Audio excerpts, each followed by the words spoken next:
We're going to talk about Michael Jackson, and today we are going to do song rankings for the Thriller album, okay? Without further ado, let's rank these. And let me tell you how I rank them. There's only 3 rankings I have, and that is, for the best ones, Play All Day. The other one is This Song Will Do. And the last one is Next Track, please, okay? Wanna Be Startin' Something. Let's talk about it. So Wanna Be Startin' Something was written by Michael. Of course, y'all know Quincy Jones produced this album. So this one, I think he wrote it during the time that they were recording Off the Wall, that album. However, it got saved and it ended up being on Thriller.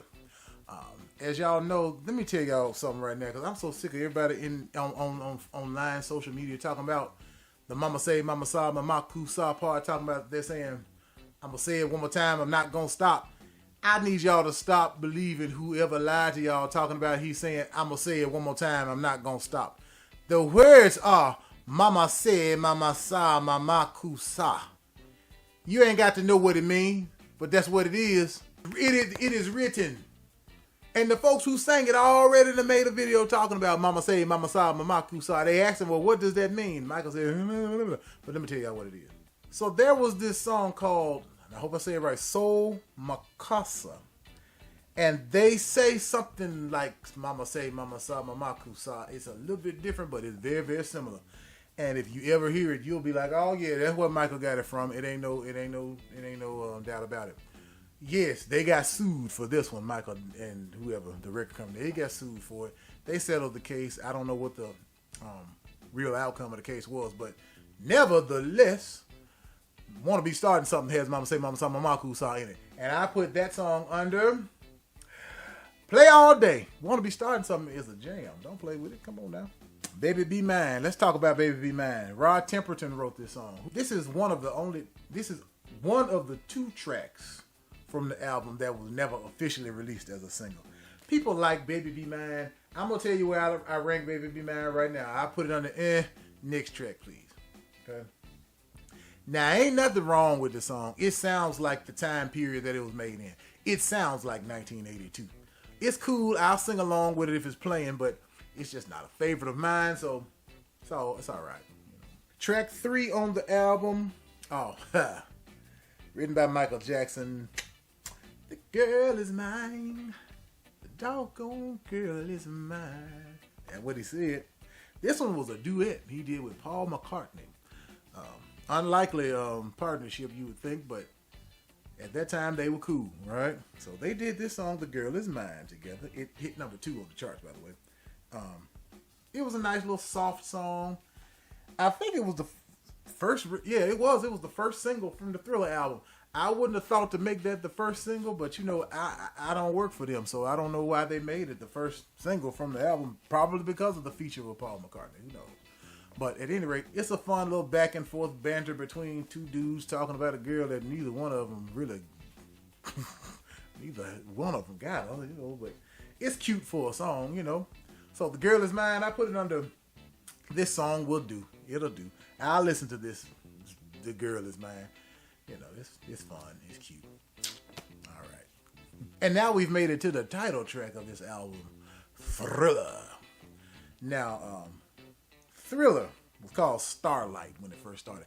If you've never heard Starlight, check it out. It's the same music, exact same music track, totally different lyrics, totally different title.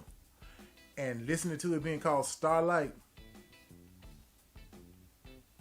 I'm glad they changed it to Thriller. That's all I'm going to say. Okay? Now, Thriller, as y'all know, Rod Temperton wrote this one too, in case I didn't say that. Thriller was a #1 hit. Thriller is the one with the iconic video. It's an iconic song. You hear it a lot around October. You don't think about how this song has 80s elements. It sounds like the 1980s. But we dismiss that because it is Thriller. Thriller was a big hit. Thriller is very popular. For me, I'm going to rank Thriller under This Song Will Do. Thriller ain't the kind of song you just want to hear all the time. Be for real. Who sits around? I really want to hear Thriller. Somebody does. Just not Charles.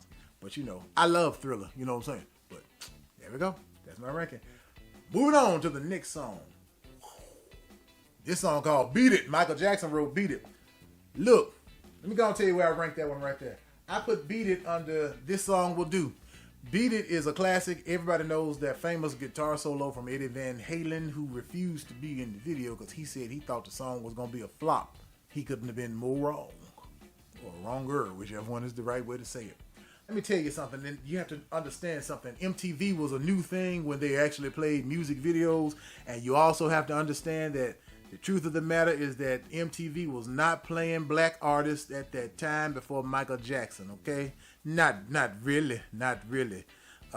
If at all, because they decided that they wanted to be rock music television, or MTV. But, you know, they told them that if you do not play Michael Jackson's videos, we're going to pull all our artists' videos. So guess what?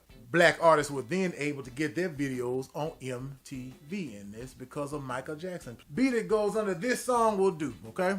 Stop right there, stop right there. Do me a favor. Before you move on, please click like on this video, okay? Do that for me. I want to hit that algorithm because I want everybody to see this video, and I want them, and they need to come on and join my channel and stuff. I'm the good positive dude. I like good music and stuff, so we just need you to hit like so we can share this thing out to people. It ain't too, I hope it's not too much to ask for. Please do that for me. Thank you. Next song on the list, Hallelujah, Billie Jean. Not about Billie Jean King. Billie Jean definitely was number one. Billie Jean, as you all know, is probably one of the most played Michael Jackson songs ever.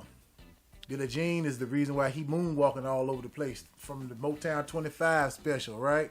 Quincy Jones wanted to cut it from the album. Quincy! But they fought for it. Michael fought for it. He didn't like the title. He wanted to call it Not My Lover. Yeah, that's what it was. He wanted to call it like Not My Lover instead of Billie Jean. But Michael wanted to keep the title Billie Jean. Clearly Michael won that one. Where would I rank Billie Jean? I'm going to put this one under. Next track, please. What? This is why. Has nothing to do with the song. I love Billie Jean, but I done heard Billie Jean so much over the past however long I've been hearing Billie Jean. If I never hear Billie Jean again, I'm good, okay? This my ranking. I said, next song, please. You tell me what you think down in the comment sections about your song. Next song. Oh. All right, y'all. Now I am at Human Nature. Human Nature. You know the one. If they say why, tell them that you know. Yeah. So this one was written by John Bettis and Steve Porcaro, and they were in the band Toto. Y'all know the band Toto. Good. If you from the 80s, you know the band Toto. Toto people, the Totos, they were basically the musicians, a lot of them, for the song, right? And I remember seeing this. Steve Porcaro had turned in a cassette tape of a demo that they were submitting to Quincy Jones or whoever for this album. And they had also recorded Human Nature also. But Human Nature was on side B. So here's how they heard it by accident. Because they didn't mean to even give them that song. Back in the day, you had auto reverse on cassette players. So once it gets to the end of a tape, it start playing side B without you having to flip the tape over. And then all of a sudden, here comes the song, you know. Do, do, do, do, do, do, do. Yeah, because it was in a low key. And Quincy was like, wait a minute, I want that. So that's how it ended up on the album, right? It's a cool song. Love that song. It was the 5th single, and it peaked at number 7 on the Billboard Hot 100 charts. I'm going to put Human Nature on the play all day because it is a cool song. 2 songs left.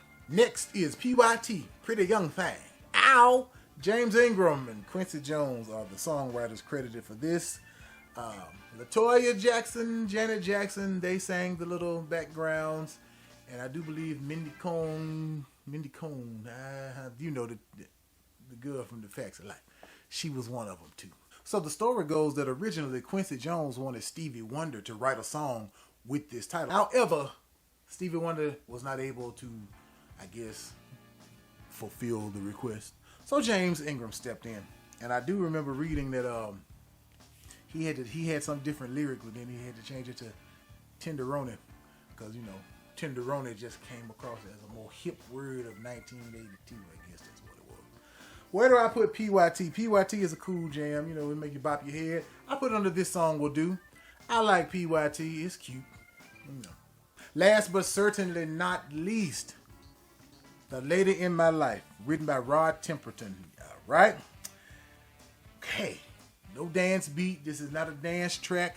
This is a ballad. This is a love song. This song is play all day. Point blank period. It's play all day. Why is it play all day? Why is it play all day? Why is it play all day? Because it is. This song is so cool. It actually has another verse. They had to cut one of the verses on the original album. I don't think Rod wanted him to cut it, but Quincy was like, okay, we either going to cut one of these verses out or we just going to take the song off the album completely. He was like, okay, you can cut it. Why did they cut it? They cut it because back in the day, on records, on vinyl, I think the amount of songs that you had on it, you know, and the amount of grooves, you know, that were in the record affected the sound quality or something like that. And if you try to jam too much on it, then it diminishes the sound quality. So they cut it to make it sound better. Although nowadays everything's digital, so it really doesn't matter. Everything sounds to the naked ear just about the same, right? So Lady in My Life, play all day. That song is beautiful. If you ever hear it, you know that I'm telling the truth. It's a beautiful song. Boom. There you go. Those are my rankings, y'all, for the Thriller album. Put in the comments your favorite song off this album and your least favorite song off this album. I appreciate y'all watching this. I'll be back with the next video. And until then, y'all have a great day on purpose.